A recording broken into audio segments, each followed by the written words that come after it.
CTET की अनौब notice ama थोलेबको सिगी notice the opportunity for submission of online application for the 22nd edition of CTET and hairibको sida अनौब opportunity ama koi submit tahodaba hana leiragasuko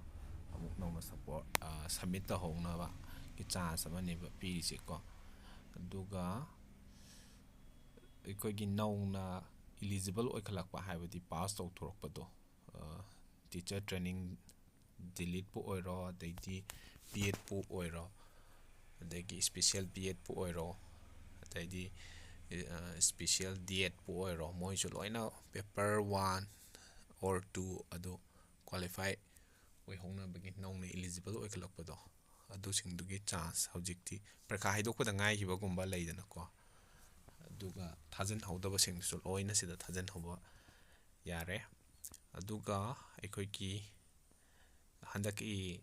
CTET se 22nd suba edition neba kunithoi rak sure sigi CTET examination se asigi date to amuk aikoi ki sigi nauna form kana to hanba yare se submission online application thajan ba yare se asi lower ba matungda kena tawrakanda date anauba ama exam gi date anauba ama amuk moina announce tawrakani and haibne hairi ko sida hairise aduni akhoi gi state ki tet tasu emika ka thola ga kaina khaluraga kaina tawrido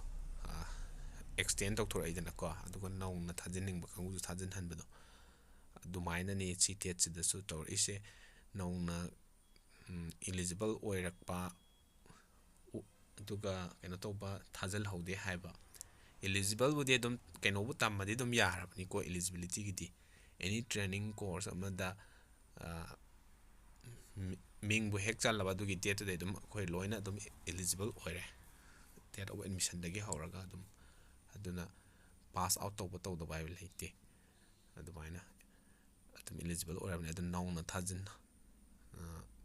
kautana thajal hawdaba yawraga ti sigi chance se lawiraga tawro aduga exam gi namu kena tawraga thola ani ko nauna date amu thola ani yam kuina di sangda dawdi mande thola ani